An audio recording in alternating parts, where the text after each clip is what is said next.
बड़े आसानी से कोई कह देता है यार हमने कोई सहाबा का कलमा तो नहीं पढ़ा, हमने तो नबी का कलमा पढ़ा है। लिहाजा अगर सहाबा वाले मसले पर कोई हलाल का मसला बनता है, माहौल का मसला बनता है, तो जनाब उसको उस को पीछे छोड़ दे, उस मौजू को रहने दे। तो ही बात करते हैं, कुरान की बात करते हैं, रिसालत की बात करते हैं, सहाबा को बीच से हटाते हैं। मैंने कहा जालिम इनको बीच से हटाएगा तो तू कहता है हमने नबी वाला कलमा पढ़ा है, सहाबा का कलमा तो नहीं पढ़ा। तो फिर जरा हिम्मत करके नबी वाला कलमा पढ़ कर दिखा, क्योंकि नबी का कलमा था ला इलाहा इल्लल्लाह इन्नी रसूलुल्लाह, कि अल्लाह के सिवा कोई माबूद नहीं, मैं अल्लाह का रसूल हूँ। ये नबी का कलमा ये था। अब जरा तू पढ़ कर दिखाना, लोग तुझे मिर्जा कादियानी की सबसे फेंके तो फिर कहना। कहने लगा फिर क्या? मैंने कहा ला इलाहा इल्लल्लाह मुहम्मदुर रसूलुल्लाह ये कलमा सहाबा पढ़ते थे, सिद्दीक पढ़ता था, उमर पढ़ता था, उस्मान पढ़ता था, अली पढ़ते थे, हसनैन पढ़ते थे, मुआविया पढ़ते थे। अल्लाह ने तो हमें कलमा जो दिया है, इस कलमे को ही कलमा सहाबा कहा जाता है। व नतवक्कलु अलैहि व नऊज़ु बिल्लाहि मिन शुरूरि अनफुसिना व मिन सय्यिआति अअमालिना। मन यहदिहिल्लाहु फला मुदिल्ल लहु व मन युद्लिल्हु फला हादिय लहु। व नशहदु अल्ला इलाहा इल्लल्लाहु वहदहु ला शरीक लहु व नशहदु अन्न सय्यिदना व मौलाना मुहम्मदन अब्दुहु व रसूलुहु सल्लल्लाहु तआला अलैहि वसल्लम। अम्मा बाद फ़अऊज़ु बिल्लाहि मिनश शैतानिर रजीम। बिस्मिल्लाहिर रहमानिर रहीम।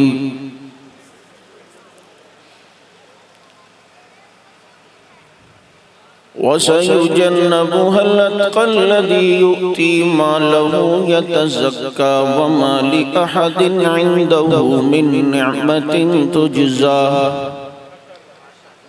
इल्ला इब्तिग़ाअ वजहि रब्बिहिल अअला वलसौफ़ यर्दा। सदक़ल्लाहु मौलानल अज़ीम व नहनु अला ज़ालिका लमिनश शाहिदीन वश्शाकिरीन वल्हम्दुलिल्लाहि रब्बिल आलमीन। या रब्बि सल्लि व सल्लिम दाइमन अबदन अला हबीबिका खैरिल खल्क़ि कुल्लिहिम। हुवल हबीबुल्लज़ी तुरजा शफ़ाअतुहु लिकुल्लि हौलिन मिनल अहवालि मुक़्तहिम।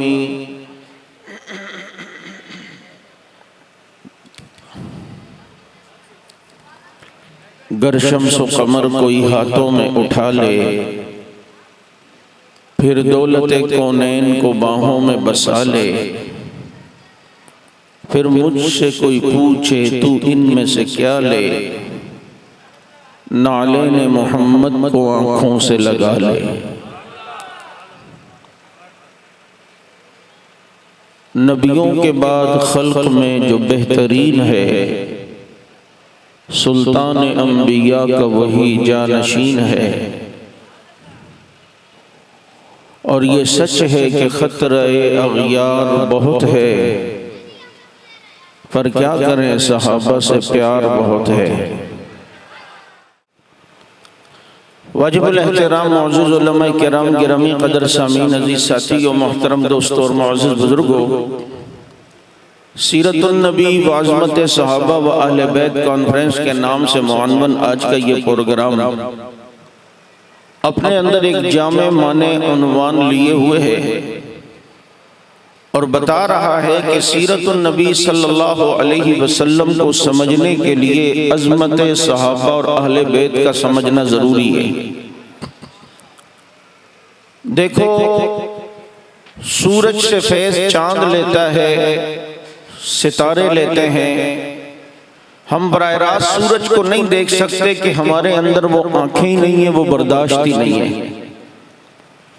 अल्लाह ने कुरान में नबी को सिराजा मुनीरा कह के सूरज कहा, तो हम डायरेक्ट तो नबी की हदीस की तरफ नहीं जाएंगे, हम तो ये देखेंगे कि इस हदीस से सितारों ने क्या समझा है, सहाबा ने क्या समझा है। तो लिहाजा अब उम्मत के लिए भी सुन्नत वही होगा कि नबी की किसी बात को सहाबा ने सुना और उस पर अमल किया तो उम्मत के लिए सुन्नत है, और अगर नबी की एक बात को देखा लेकिन सहाबा ने नहीं किया तो समझ लो वो नबी की खुसूसियत होती है, उम्मत के लिए सुन्नत नहीं होती।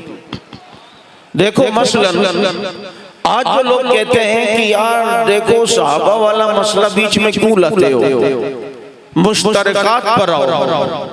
पहली बात तो ये है कि जिनके साथ मुश्तरकात की बात करते हैं उनकी एक बात कोई मुश्तरक हो मुसलमानों से वो कोई बताए, और दूसरी बात कि जी सहाबा वाले मामले को पीछे रखें तो याद रखो कि सहाबा किराम को पसे पुश डालकर न कुरान की तशरीह कर सकते हो, न सहाबा किराम को पीछे डालकर न हदीस की तशरीह कर सकते हो। इसके लिए जरूरी है, आज हम कहते हैं नबी की सुन्नतों पर चलो, नबी की सुन्नत में ये बरकत है, नबी की सुन्नत की ये फजीलत है, ये अमल सुन्नत है, यार ये अमल सुन्नत है। तो सवाल है कि सुन्नत कहते किसे हैं? अगर जो काम नबी ने किया अगर सिर्फ इतनी तारीफ हो उसको सुन्नत कहते हैं, तो नबी भी तो एक वक्त में 9 बीवियां थी, आप रख सकते हो? सोच में पड़ गए, अपनी बेगम तसव्वुर में आ गई, मौलवी साहब क्या बातें कर रहे हो, दूसरी नहीं रख सकते, आप 9 की कह रहे हो। भाई सहाबा ने एक वक्त में 4 की, तो अब उम्मत के लिए सुन्नत कितनी हो गई ज्यादा से ज्यादा? जोर से बोलो, क्या पता है इस बोलने की बरकत से तुम्हारी भी 4 हो जाए। अब जोर से बोलोगे कितनी सुन्नत हो गई ज्यादा से ज्यादा? जिनकी एक भी नहीं हो रही वो कह रहे हैं हमें एक नहीं मिल रही, तो अब जनाब आप 4 की बात कर रहे हैं। पैवस्ता रहे शजर से उम्मीदें बाहर रख, नो टेंशन, अल्लाह ताला आपके साथ करम का मामला करेगा। अब देखो नबी ने एक वक्त में 9 बीवियां, और लेकिन सहाबा ने ज्यादा से ज्यादा एक वक्त में कितनी की? तो समझ लो कि नबी का एक अमल नबी की खुसूसियत होता है। अब ये हमें कैसे पता चलेगा कि ये अमल नबी की खुसूसियत है, उम्मत को नहीं करना? इसके लिए हमें सहाबा के दरवाजे पे जाना पड़ेगा, अहले बैत के दरवाजे पे जाना पड़ेगा।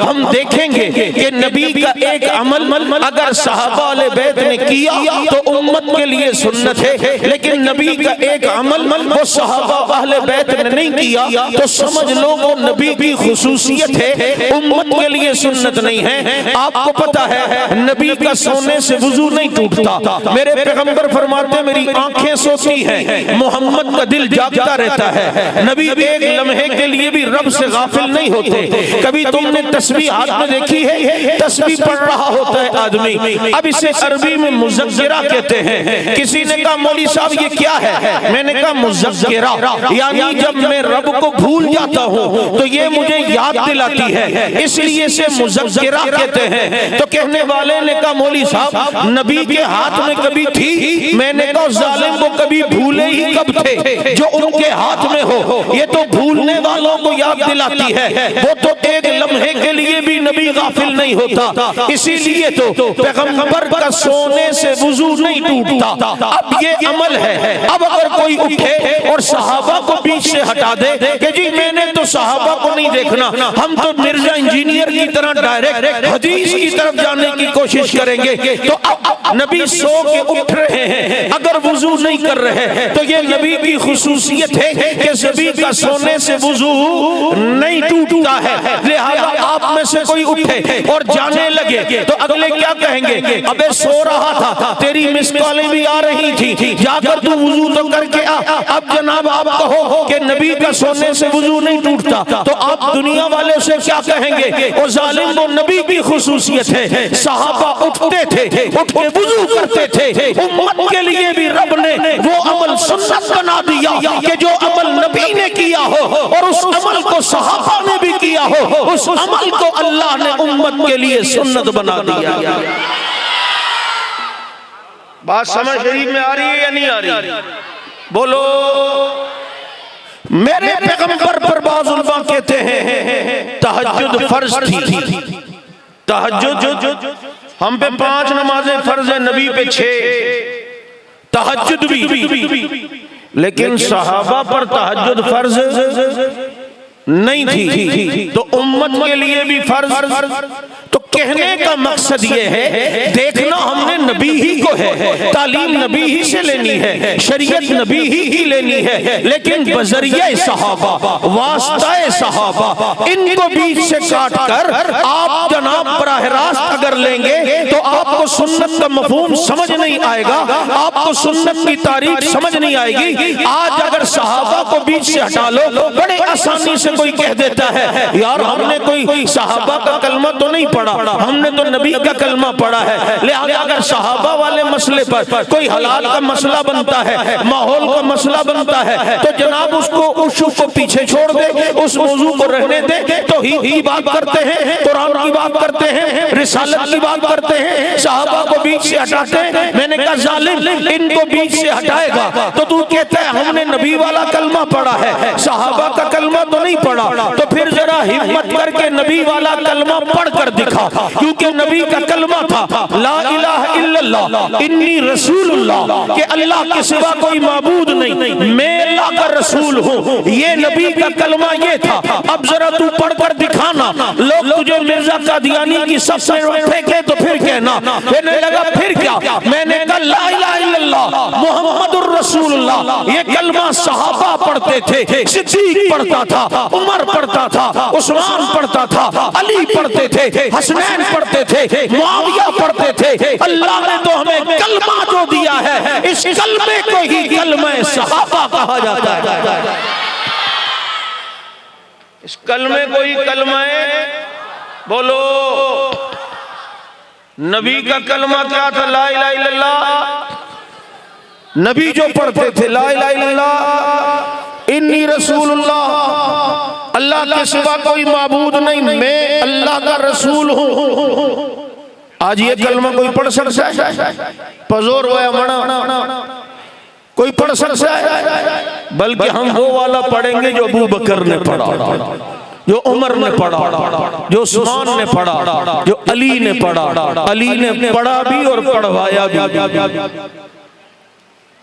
अली ने जो कलमा पढ़ा वो कौन सा था? जरा जोर से पढ़कर बताओ। आज जो अली का नाम लेके जो कलमा 5 जुज वाला पढ़ते हैं, मेरा चैलेंज है जरा कोई अपनी किताब से ये दिखा दे कि हजरत अली ने किसी को मुसलमान करते हुए ये वाला कलमा पढ़ाया हो जो ये काली बलाएं पढ़ती हैं। अली ने यही वाला कलमा पढ़ाया है जो अहले सुन्नत की ज़बान पे जारी होता है। नहीं समझ आई आपको? हजरत अलीउल मुर्तज़ा रज़ी अल्लाह तआला अन्हु शुरू से देखो इस्लाम का कलमा 2 जुज़ों का था, और शुरू से देखो जो शुरू से मुश्तरकात जो बातें हैं उनमें से ये कि सच्चे नबी की अलामत ये है कि देखो एक अलामत ये भी है हर नबी का नाम मुफरद था। मुफरद आदम मुफरद मुरक्कब है, बोलो ना, अकेला है ना। मूसा, नूह, इब्राहिम, ईसा, यूशा, ये सारे नाम जो हैं मोहम्मद सल्लल्लाहु अलैहि वसल्लम, ये सारे नाम मुफरद हैं।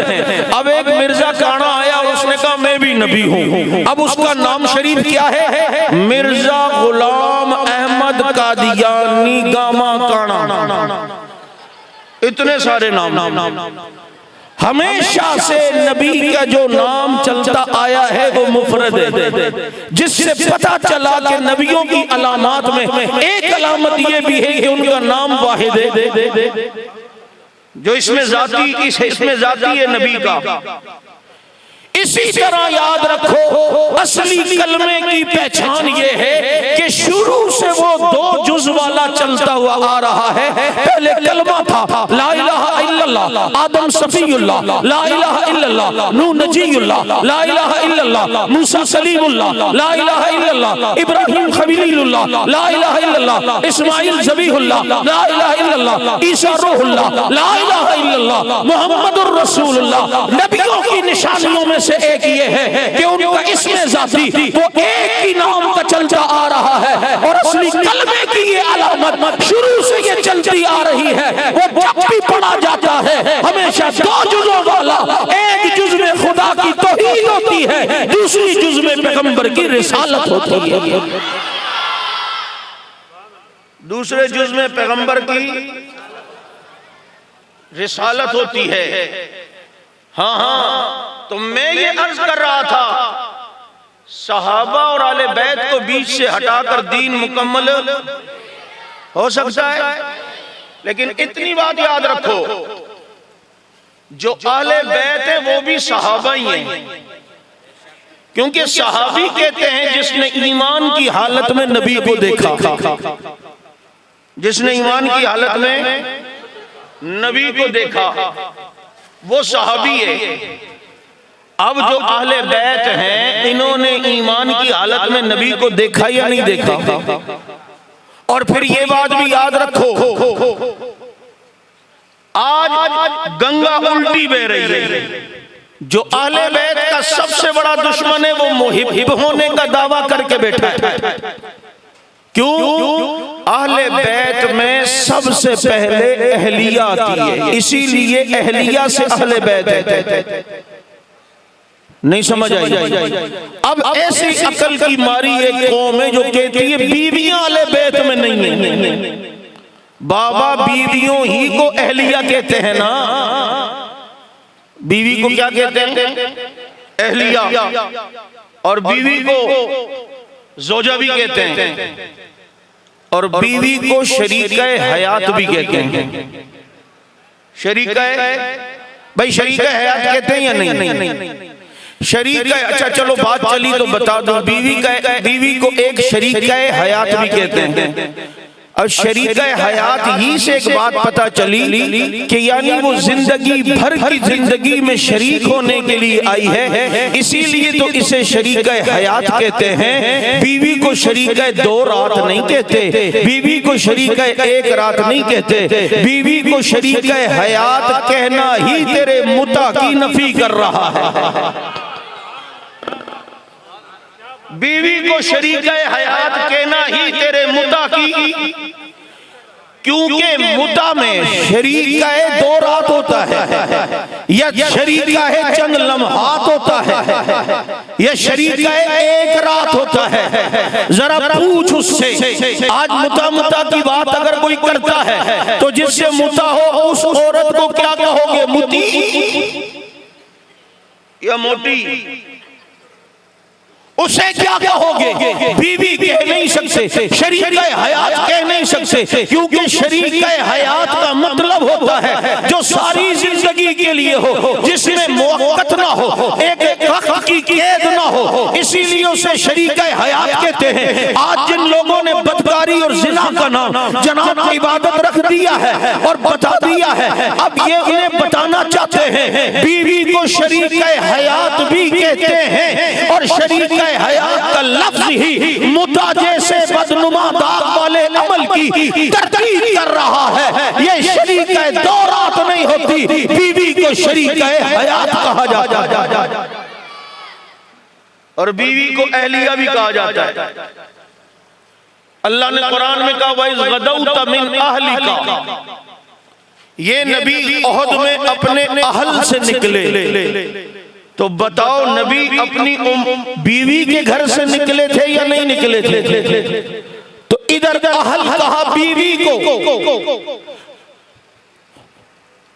अब यहां सोचने की बात है कि जो कहते हैं जी आले बैत में बीवियां शामिल नहीं हैं, बीवियां तो शामिल हैं, बाकी हजरात हसनैन अली और फातिमा को नबी ने दुआ करके कि अल्लाहुम्मा हाउलाई अहली बैती, अल्लाह ये भी मेरे अहले बैत हैं, अल्लाह इन्हें मेरे अहले बैत में शामिल कर दे। इन्हें दुआ करके शामिल करवाया गया और वो बीवियों को रब ने पहले से अहले बैत बना दिया। उसूल और ज़वाबित में कमी बेशी नहीं होती, मोहब्बत होती है, अब ऐसी भी नहीं होती। और मैं हंसता हूँ तुम्हारी बात पे जब तुम ये कहते हो अहले बैत में होते हैं सब, बीवी नहीं होती। अब्दुल राफी साहब की सुभान अल्लाह नहीं आ रही, आवाज नहीं आ रही, नहीं आ रही, मजा नहीं आ रहा। तो अहले बैत में सबसे पहले कौन शामिल होता है? बोलो। तो आज जो लोग कहते हैं अहले बैत से भी दीन लेना चाहिए, मैंने कहा पुत्र 2210 हदीसें तो अहले बैत की आयशा से हम लेते हैं।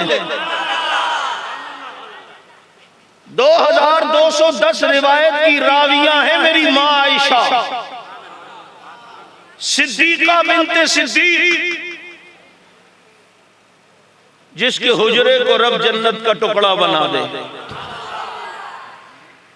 जिसके हुजरे को रब जन्नत का टुकड़ा बना दे। मैं एक जुमला उमूमन कहता हूं, मौली साहब ने जुमे में बयान किया जन्नत मां के कदमों के नीचे। एक आदमी जुमे के बाद चला गया, अम्मा के पांव के नीचे देख रहा है, वापस आया, मौली साहब आपने कहा जन्नत मां के कदमों के नीचे। मैंने देखा अम्मा के कदमों के नीचे तो कालीन था, चटाई थी। मौली साहब कहते हैं अकल के अंधे, लगता है तू छुट्टी वाले दिन पैदा हुआ था। अल्लाह के बंदर बात, अल्लाह के बंदे, बात यह है कि मां के कदमों के नीचे जन्नत का मतलब होता है कि मां की खिदमत कर तो जन्नत मिलेगी, अदब कर तो जन्नत मिलेगी, एहतराम कर तो जन्नत मिलेगी, माँ की इज्जत कर जन्नत। ये मतलब है माँ के कदमों के नीचे जन्नत। ये थोड़ी है कि कोई हिस्सी जन्नत है। मैं सुन रहा था, मैंने उससे बुलाया क्या कंफ्यूजन है? कहता है मौली साहब ने कहा मैं समझा कि हिस्सी जन्नत माँ के कदमों के नीचे होती है जो नजर भी आती हो। मैंने कहा मैं तुझे एक ऐसी माँ बताता हूँ जो अपने घर पे खड़ी होती थी तो जन्नत उसके कदमों के नीचे नजर आती थी। माँ बैन बैती व मिंबरी रौज़तुम मिन रियादिल जन्नह, जन्नत का टुकड़ा बनाया है अल्लाह ने आयशा के घर को, और यही जन्नत का टुकड़ा नबी का रोजा है। बाबा जो नबी का रोजा है यही तो जन्नत का टुकड़ा है, और जो जन्नत का टुकड़ा नबी का रोजा है यही तो मेरी माँ आयशा का घर है, ये जन्नत का टुकड़ा है। मैंने कहा मैं एक ऐसी माँ को जानता हूँ कि अपने घर पे खड़ी होती थी तो जन्नत उसके कदमों के नीचे नजर आती थी। बल्कि मैं तसव्वुरात में जाके सोचता हूँ सामने अली खड़े होंगे, इधर आयशा अपने घर पे खड़ी होगी और नबी उन्हें कह रहे होंगे अली जन्नत माँ के कदमों के नीचे है, जन्नत माँ के कदमों के नीचे है। आयशा अपने घर पे खड़ी होती है, जन्नत उसके कदमों के नीचे नजर आती है। क्या कहने हैं, क्या अजीम लोग हैं। अहलिया अहलिया अहले बैत में सबसे पहले कौन? अहलिया बीवी, अहलिया ही से अहले बैत निकला है। इसके दलाइल कभी वक्त नहीं, अहलिया ही से अहले बैत निकला। बाकी तो नबी ने हजरत सलमान फारसी से भी फरमाया ये मेरे अहले बैत में हैं, हालांकि फारिस के थे।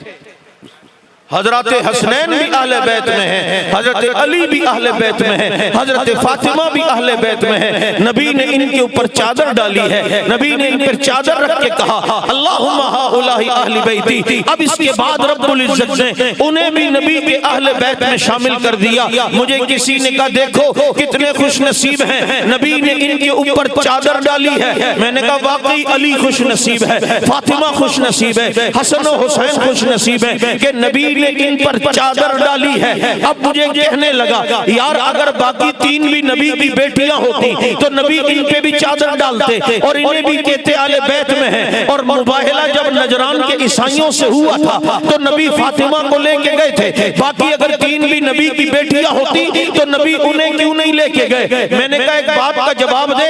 कहता है क्या? मैंने कहा अभी जो असेंबली में बिल पास हुआ है इस बिल के अंदर जनाब मुझे ये बताओ कि बेनजीर के साइन क्यों नहीं है? कहता है मौलवी साहब यार वो तो उसके बाद की बात है, आप पहले वाले की बात कर रहे हैं। और मैंने कहा अन्नी दिया गल असल में ये है कि जब नबी ने मुबाहले पर हजरत फातिमा को लेकर गए उस वक्त नबी की तीनों बेटियों का पहले इंतकाल हो चुका था। ज़ैनब भी दुनिया से रुखसत हो चुकी थी, उम्मे कुलसूम भी रुखसत हो चुकी थी, इसी तरह रुकैया भी रुखसत हो चुकी थी। अब बाकी एक बेटी नबी की बच गई थी जिसे फातिमा तो ज़हरा कहते हैं, जिन्हें औरतों की जन्नत की औरतों की सरदार कहते हैं, उन्हें साथ लेकर आए हैं। इसलिए पहले 3 चली गई थी जिससे हिसाब लगा तो तुझे पता चलता है नबी की बेटी एक नहीं, नबी की बेटियां 4 थी। नबी की बेटियां कितनी कितनी? 4 थी। हर एक के फजाइल अपनी जगह मानते हैं, जिसकी जो फजीलत है वो माननी है। परेशान क्यों होते हो? देखो ना अल्लाह ने कुरान में नबी से कहा इन्नल्लाह यामुरुकुम अन तुअद्दुल अमानाति इला अहलिहा। ए नबी जो अमानत का अहल है उसको अमानत दे। मेरा नबी जिसके जिम्मे कोई काम लगाएगा वो उसका अहल होगा, क्योंकि किसी के जिम्मे कोई मनसब देना ये एक अमानत है और नबी अमानत में खयानत नहीं करता। मा कान अली नबी नहीं यगुल, नबी खयानत नहीं करता। देखो ना खैबर में नबी ने फरमाया झंडा ऐसे को दूंगा जो अल्लाह रसूल से मोहब्बत करता होगा, अल्लाह और रसूल उससे मोहब्बत करते होंगे। नबी ने झंडा दूसरे दिन हजरत अली को दे दिया। सारे सहाबा खुश, अली को मुबारक दी। हजरत उस्मान बिन तलहा मक्का फतह हुआ तो नबी ने उन्हें चाबियां दे दी काबे की, क्योंकि चाबी का अहल उस्मान बिन तलहा है तो चाबी बैतुल्लाह की उस्मान बिन तलहा को दे दी। खैबर में झंडे का अहल अली है तो नबी ने झंडा अली को दे दिया। कुरान लिखने का अहल मुआविया है, अल्लाह के नबी ने कलम मुआविया को दे दिया। और मुसल्ला रसूल का अहल अबू बकर है, अल्लाह के नबी ने मुसल्ला अबू बकर को दे दिया। अब झंडा अली को दिया तो किसी ने एतराज नहीं किया, सब खुश। और झंडा और मुसल्ला अबू बकर को दिया तब भी एतराज किसी ने नहीं किया, सब खुश। क्योंकि ये अमल करवाने वाले इमामुल अंबिया हैं। कौन है? तो जिसकी जो फजीलत है, हजरत हसनैन की फजीलत है सैयदा शबाबी अहलिल जन्नह, अबू बकर उमर की फजीलत बयान की सैयदा कहूल अहलिल जन्नह। बूढ़ों के सरदार जन्नत में अबू बकर उमर होंगे, नौजवानों के सरदार हसन और हुसैन होंगे। मेरा ये वीडियो क्लिप चला था, नीचे किसी ने कमेंट लिखा, कहा मौलवी साहब क्यों जबरदस्ती फजीलतें देते हो? भाई जन्नत में तो सारे जवान होंगे, बूढ़े होंगे ही नहीं, तो फिर बूढ़ों के सरदार कैसे अबू बकर उमर हो गए? ये सैयदा शबाबी अहलिल जन्नह के मुकाबले में आप लाए हो। मैंने कहा अगर मुता से फरागत का टाइम मिले तो किताबों की तरफ भी रुजू फरमाएं। जो अबू बकर उमर को कहा जाता है कि ये जन्नत के बूढ़ों के सरदार हैं, तो मतलब ये दुनिया में जो लोग बूढ़े होके मरे वो तो उधर अल्लाह उन्हें जवानी देंगे, लेकिन इनका अलग एक झंडा होगा और वो झंडा सरदारी का अबू बकर उमर के हाथ में होगा। और जो दुनिया में जवानी में दुनिया में चले गए, उन जन्नत में गए तो उनकी सरदारी का ताज हसन और हुसैन के हाथ में होगा। हर एक की फजीलत, इसीलिए फरमा रहम उम्मती बे उम्मती अबू बकर। तवज्जो, ये हदीस आप सुनते रहते हैं जुमे में, क्या अरहम उम्मती बि उम्मती। क्या बात है यार, नबी की हदीस में असल में कई पहलू निकलते हैं अगर सोचा जाए, इतनी जामे माने बात होती है। देखो ना, नबी ने फरमाया, क्या फरमाया कि मजदूर की मजदूरी पसीना खुश्क होने से पहले दे दो। मजदूर की मजदूरी पसीना खुश्क होने से पहले दे दो। अब यहाँ सेठ साहब को तो तरगीब दी जा रही है, लेकिन साथ में मजदूर को भी बताया जा रहा है इतना काम करना कि पसीने भी निकले, पसीने भी। अब यहाँ तो नबी ने फरमाया हम उम्मती भी उम्मती अबू बकर, ये सिर्फ अबू बकर की फजीलत नहीं, अबू बकर की अफजलियत की भी दलील है, क्योंकि मेरी उम्मत में सबसे ज्यादा रहम करने वाला कौन? और रहम हमेशा बड़ा करता है छोटों पे। नहीं समझ आई? लैसा मिन्ना मन लम यरहम सगीरना वलम युक्किर कबीरना। नबी फरमाते वो हम में से नहीं जो छोटों पे रहम न करे, बड़ों की इज्जत न करे। पता चलता है छोटों पे रहम होता है, और जो राहिम होगा यानी रहम करने वाला होगा वो कौन होगा? और पूरी उम्मत पे रहम करने वाला सबसे ज्यादा अबू बकर है। पता चलता है बाकी सारी उम्मत छोटी है, अबू बकर इन सबसे बड़ा है। बाबा, बाप का दर्जा बड़ा होता है बेटे का, बोलो। कुरान ने क्या वालिदैन के लिए दुआ सिखाई? रब्बिर हमहुमा कमा रब्बयानी सगीरा। अल्लाह वालिदैन पर मेरे ऐसे रहम कर जैसे उन्होंने मुझ पर रहम किया। तू उनका बड़ा, तू इन पे रहम कर, ये मेरे बड़े, इन्होंने बचपन पे मुझ पर रहम किया। अब नबी दुआ करते हैं, अल्लाहुम्मा ला तुसल्लित अलैना मन ला यखाफु वला यरहमना। अल्लाह ऐसा हुक्मरान न देना कि जो रहम न करता हो। पता चलता है नबी यहाँ दुआ कर रहे हैं, अल्लाह मेरी उम्मत पर ऐसा हुक्मरान दे जो रहम करने वाला हो। और इधर अबू बकर को कहा ये सबसे बड़ा रहम करने वाला है। पता चलता है अबू बकर की अफजलियत की तरफ भी इशारा है, और हुक्मरानी देकर अबू बकर की खिलाफत की तरफ भी इशारा है। किसकी तरफ? बोलो। कौन कौन तालिब इल्म बैठा है? हाथ उठाए। अब फिर कुछ समझ आ जाएगी। अबू बकर सहाबा में सबसे अफजल, अरहम उम्मती बि उम्मती अबू बकर। कुरान में है असहाबे काफ जब गार में थे, जब सो के उठे, भूख लग रही थी, तो फबासु अहदकुम बिवरिकिकुम। अहदकुम के लफ्ज पे गौर करो। इधर मुफस्सिरीन ने लिखा है कि जिसको भेजा था वो उनमें जरा छोटे दर्जे का था उनसे, इसलिए यहां अहदकुम कहा। और आमतौर पर भी छोटे दर्जे वाले कोई भेजा जाता है किसी काम के लिए। तो अगर कोई बड़े दर्जे वाला होता तो वहां लफ्ज आता फबअसू बिवाहिदतिन, कि जनाब किसी को भेजा तो वाहिद कहते बड़े को, और जब अहद आ जाए किसी मजमे के साथ की निस्बत के साथ तो वहां मुराद होता है वो छोटा है। इधर अहद का अगर माना समझ आ गया तो सारी उम्मत को अल्लाह ने अहद कहा। अबू बकर को अल्लाह ने उनसे बड़ा कैसे बयान किया? फरमाया वसयुजन्नबुहुल अतका अल्लज़ी यूती मालहू यतज़क्का वमाली अहदिन वमाली अहदिन इंदहू मिन निअमतिन तुजज़ा वमाली अहदिन। बाकी सबको अहदिन कहा, नकिरा लाकर छोटा कर दिया, और वसयुजन्नबुहुल अतका कहकर अबू बकर को उनसे बड़ा कर दिया। अबू बकर को उनसे, बोलो। इसलिए कहता हूं दमादा मस्त कलंदर सिद्दीक दा पहला नंबर। सिद्दीक दा मैं ऐसे ही तो नहीं कहता हूं, खुदा की कसम सहाबा सारे हैं, लेकिन सब ने नबी को यूं देखा, उसने नबी को यूं देखा। सब ने सामने बिठा के देखा, उसने झोली में लिटा के देखा। सब ने जलवत में देखा, उसने खलवत में देखा। और ये कौन है? मैंने कल भी एक जगह कहा, साहबा।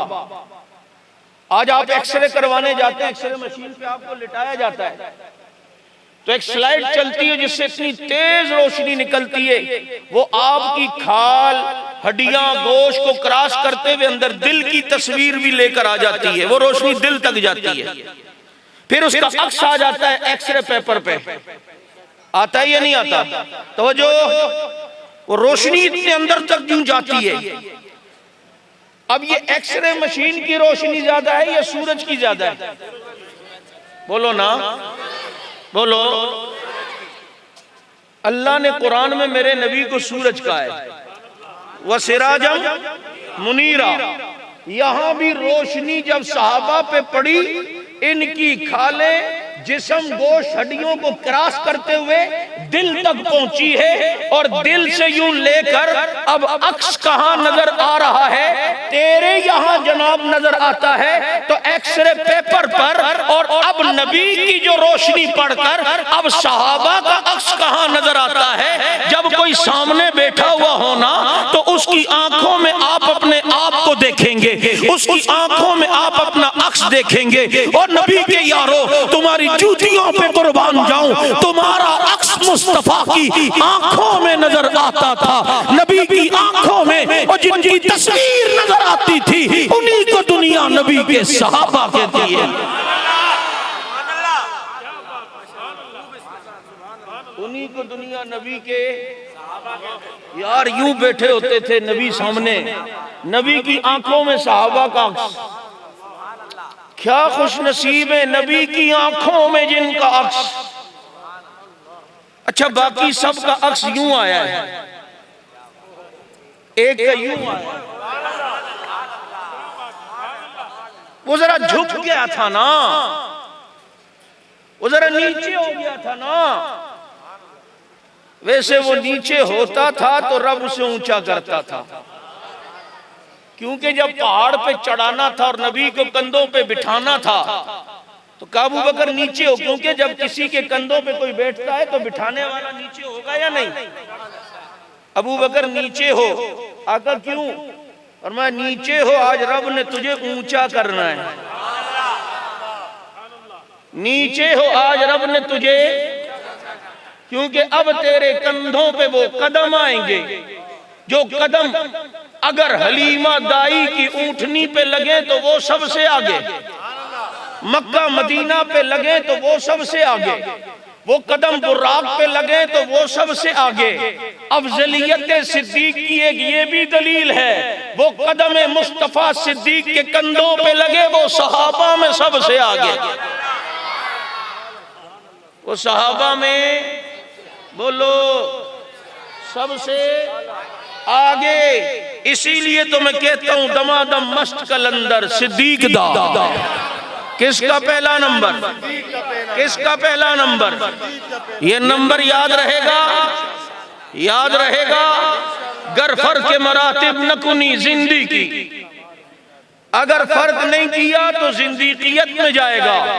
इसलिए आओ, आज का ये जलसा दावत फिक्र दे रहा है, नबी की सीरत को अपनाओ, लेकिन सहाबाए किराम को देखते हुए, सहाबाए किराम को देखते हुए।